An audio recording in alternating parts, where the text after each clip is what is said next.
Legión de María. Senatus Madre del Creador. Santo Domingo, República Dominicana.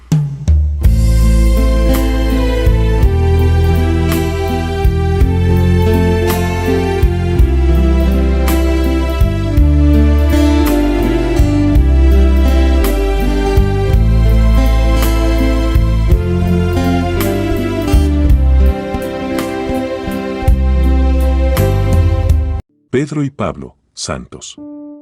Solemnidad litúrgica, 29 de junio. Apóstoles y mártires.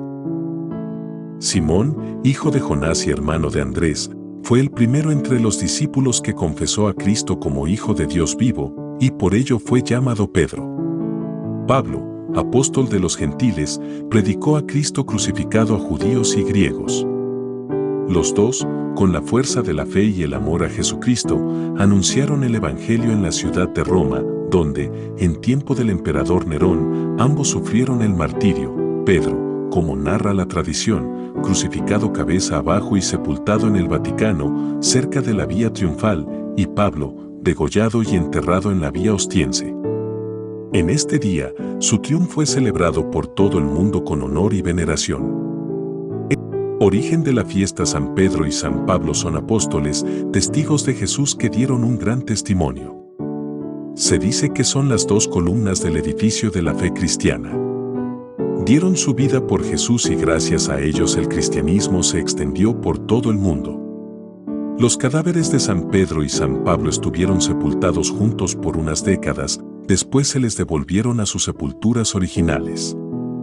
En 1915 se encontraron estas tumbas y, pintadas en los muros de los sepulcros, expresiones piadosas que ponían de manifiesto la devoción por San Pedro y San Pablo desde los inicios de la vida cristiana.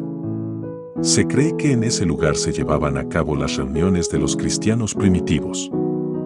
Esta fiesta doble de San Pedro y San Pablo ha sido conmemorada el 29 de junio desde entonces.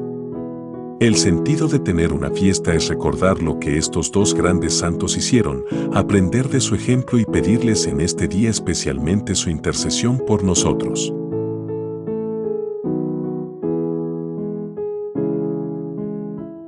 San Pedro. San Pedro fue uno de los 12 apóstoles de Jesús. Su nombre era Simón, pero Jesús lo llamó Cefas, que significa piedra, y le dijo que sería la piedra sobre la que edificaría su iglesia. Por esta razón, le conocemos como Pedro.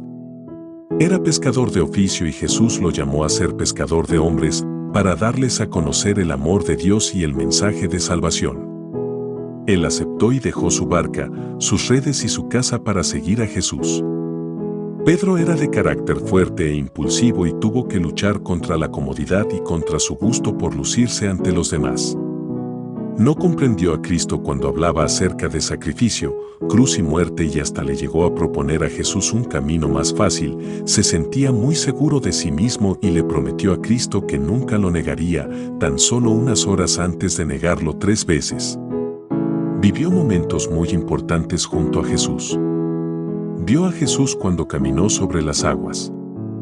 Él mismo lo intentó, pero por desconfiar estuvo a punto de ahogarse. Presenció la transfiguración del Señor. Estuvo presente cuando prendieron a Jesús y le cortó la oreja a uno de los soldados atacantes. Negó a Jesús 3 veces, por miedo a los judíos, y después se arrepintió de hacerlo. Fue testigo de la resurrección de Jesús.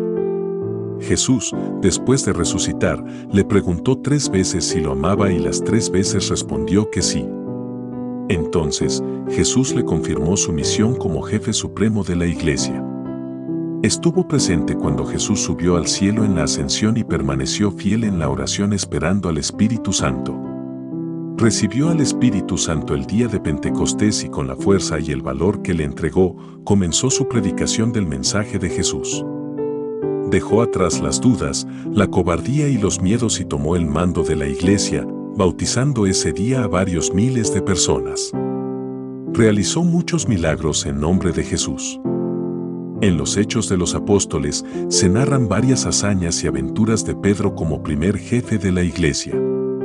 Nos narran que fue hecho prisionero con Juan, que defendió a Cristo ante los tribunales judíos, que fue encarcelado por orden del Sanedrín y librado milagrosamente de sus cadenas para volver a predicar en el templo, que lo detuvieron por segunda vez y aún así, se negó a dejar de predicar y fue mandado a azotar.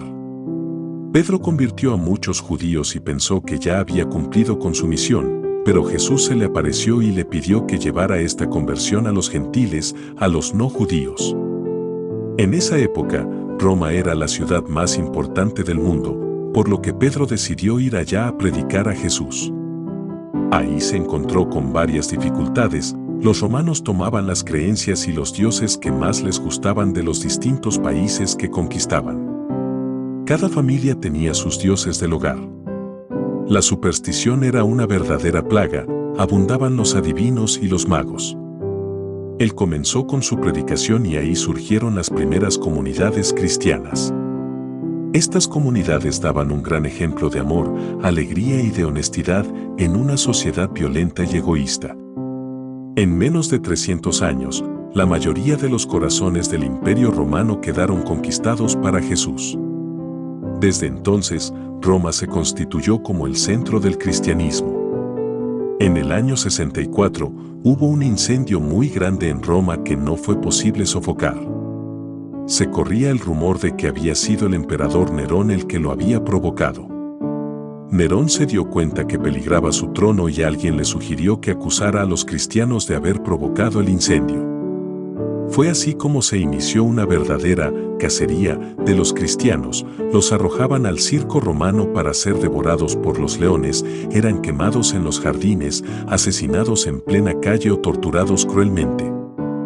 Durante esta persecución, que duró unos 3 años, murió crucificado Pedro por mandato del emperador Nerón. Pidió ser crucificado de cabeza porque no se sentía digno de morir como su maestro.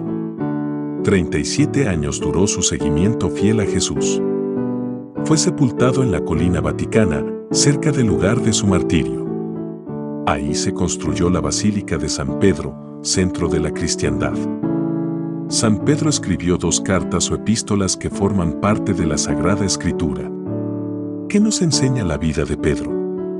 Nos enseña que, a pesar de la debilidad humana, Dios nos ama y nos llama a la santidad. A pesar de todos los defectos que tenía, Pedro logró cumplir con su misión.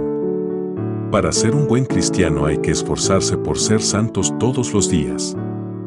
Pedro concretamente nos dice, sean santos en su proceder como es santo el que los ha llamado, Primera de Pedro, capítulo 1, versículo 15. Cada quien, de acuerdo a su estado de vida, debe trabajar y pedirle a Dios que le ayude a alcanzar su santidad. Nos enseña que el Espíritu Santo puede obrar maravillas en un hombre común y corriente. Lo puede hacer capaz de superar los más grandes obstáculos. La institución del papado. Toda organización necesita de una cabeza y Pedro fue el primer jefe y la primera cabeza de la Iglesia. Fue el primer papa de la Iglesia Católica. Jesús le entregó las llaves del reino y le dijo que todo lo que atara en la tierra quedaría atado en el cielo y todo lo que desatara quedaría desatado en el cielo. Jesús le encargó cuidar de su iglesia, cuidar de su rebaño. El trabajo del Papa no solo es un trabajo de organización y dirección. Es, ante todo, el trabajo de un padre que vela por sus hijos. El Papa es el representante de Cristo en el mundo y es la cabeza visible de la Iglesia. Es el pastor de la Iglesia, la dirige y la mantiene unida. Está asistido por el Espíritu Santo, quien actúa directamente sobre él, lo santifica y le ayuda con sus dones a guiar y fortalecer a la Iglesia con su ejemplo y palabra. El Papa tiene la misión de enseñar, santificar y gobernar a la Iglesia. Nosotros, como cristianos, debemos amarlo por lo que es y por lo que representa, como un hombre santo que nos da un gran ejemplo y como el representante de Jesucristo en la tierra. Reconocerlo como nuestro pastor, obedecer sus mandatos, conocer su palabra, ser fieles a sus enseñanzas, defender su persona y su obra y rezar por él. Cuando un papa muere, se reúnen en el Vaticano todos los cardenales del mundo para elegir al nuevo sucesor de San Pedro y a puerta cerrada, se reúnen en cónclave, que significa cerrados con llave. Así permanecen en oración y sacrificio, pidiéndole al Espíritu Santo que los ilumine. Mientras no se ha elegido papa, en la chimenea del Vaticano sale humo negro y cuando ya se ha elegido, sale humo blanco como señal de que ya se escogió al nuevo representante de Cristo en la tierra.